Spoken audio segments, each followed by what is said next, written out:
Wala ng pedestrian, wala ng sidewalk doon, kinuha ng construction.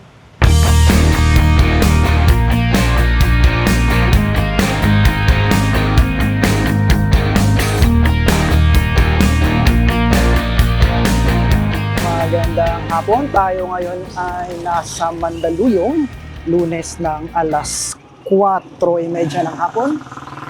Wala naman tayong goal today, maglalakad-lakad lang tayo dahil wala na akong exercise. Kailangan maglakad para mag-exercise. Medyo matagal ko na din binalak ito, mga 1 linggo na din. Lagi kasing umuulan kaya hindi ko matuloy-tuloy. Wala, nasira ng buko. But anyway, maganda ang panahon. Magandang maglakad kaya samahan niyo ako. Maglakad tayo sa Mandaluyong and baka mamaya tatawid tayo ng Manila.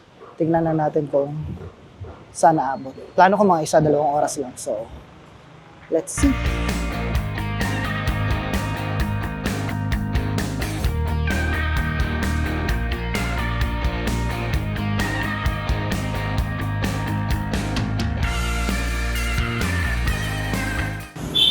Nandito ako ngayon sa Boni Avenue, which is isa sa mga pinaka-importante daan dito sa Mandaluyong.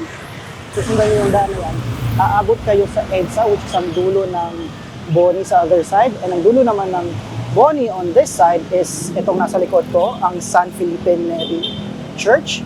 Boni Avenue passes through commercial, residential, multiple barangays in Mandaluyong. Kaya sinasabi, isa siya sa mga pinaka-importanteng daan dito sa Mandaluyong. Now, I don't know if this is common knowledge, but apparently, Boni Avenue comes from Andres Bonifacio's name. So, yung Bonifacio, yun yung pinanggagalingan ng Boni, na pangalan ng Boni Avenue.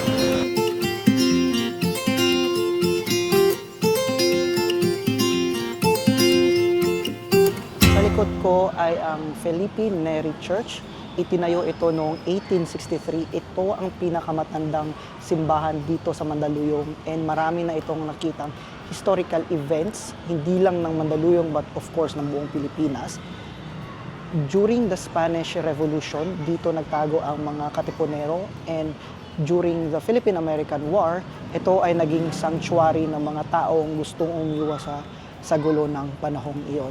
Sikat ang simbahan nito sa kanyang Spanish colonial stone wall design, though hindi ako sure if ito pa yung legit na stone wall kasi kung titingnan ko parang semento na lang ata to. Hindi ko alam if meron pang part dito na original stone pa din kasi again, marami na ditong pinagdaanan, nasunog na ano. So, yeah. Philippine Neri Church in Mandaluyong City.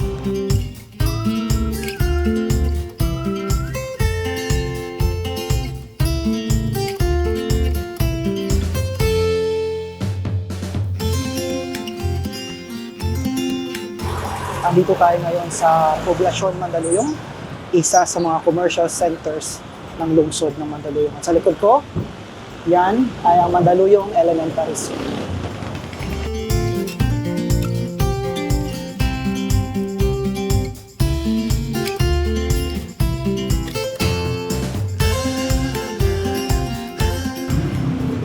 Itong nilalakaran ko ngayon ay ang Reverend Aglipay Street. Ito yung dulo ng Mandaluyong. Ito yung dulo ng Boni Avenue dito sa side na to. Hindi ko alam bakit hindi pa siya tinuloy hanggang yung Panaderos ang Boni Ave.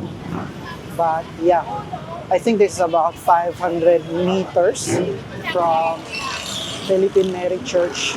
Yung Boni, matatapos siya sa Philippine Neri Church. And then Aglipay Street na agad, papunta New Panaderos.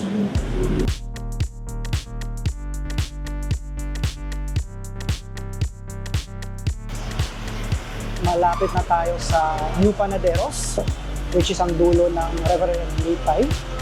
Now, ngayon, pag nakita nyo yung McDonald's na yon, ay nasa New Panaderos na kayo. And then yung tawid na yon ay Manila City na.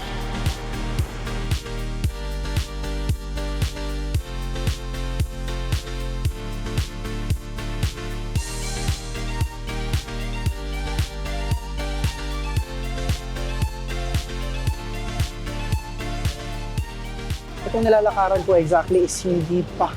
Wala atong daan. Wait. Wait lang, parang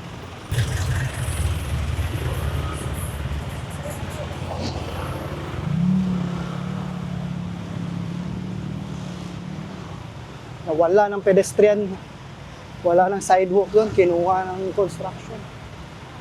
Anyway,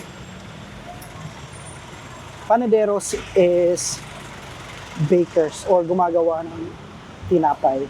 So, dati daw, ang lugar na ito ay maraming gumagawa ng tinapay, kaya tinawag ito New Panaderos. Wala na namang daan. Pero, wala na ako masyadong napapansing bake shop man lang o gumagawa ng tinapay sa lugar na ito.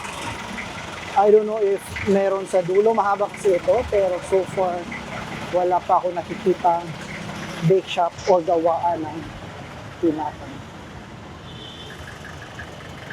Mag-ingat lang kayo dito kung gusto nyong maglakad-lakad dito kasi laging ma-traffic, nawawalan pa ng sidewalk, and medyo madilim tong lugar na to pag gabi. But hapon naman, so okay lang. Maraming construction and sa harap ko ay ang Pure Gold Kalentong na.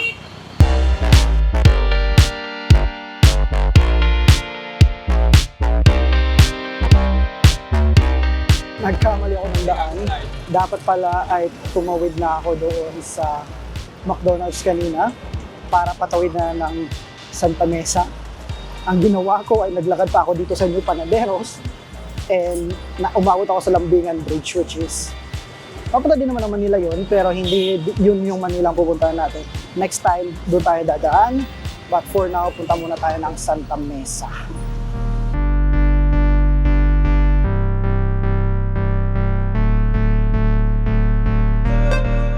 Tatawid na tayo ngayon ng tulay, pupunta tayo ng Santa Mesa.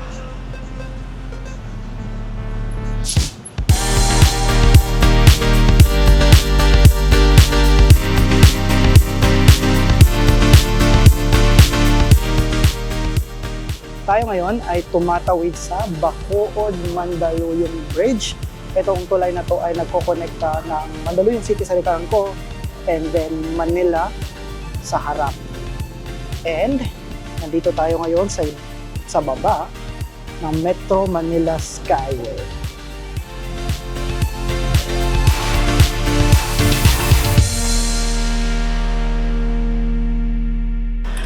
Welcome to Lubiran Street in the city of Manila. So pagkababa mo ng tulay, yung straight na daan doon ay Lubiran Street na. Doon sa pagkababa mo mismo ng tulay, maraming kainan, may talipapa, may simbahan, and paaralan din. Pero, dediretsumin mo lang itong daan na to, makakarating ka sa mga residential area. So medyo tahimik na itong daan na to dito. And then, a few months ago actually, meron akong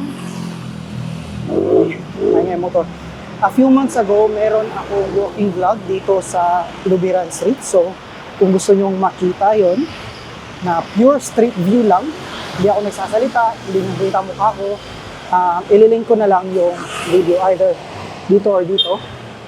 Depende sa saan lalabas yung link. Hindi ko kasi alam. Hindi ko control. Kaya, Lubiran Street in the city of Manila.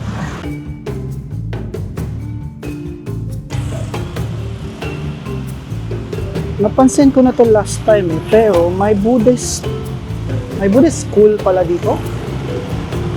Hindi nyo nakikita pero dyan yung pangalan nila.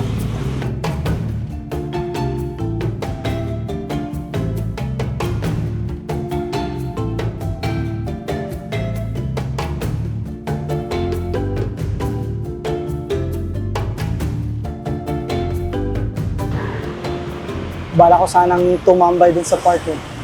Pero maraming tao and busy sila. Malakas din yung music nila, baka ma-demonetize ako kung magsasalita ako doon. So, uwi na lang tayo.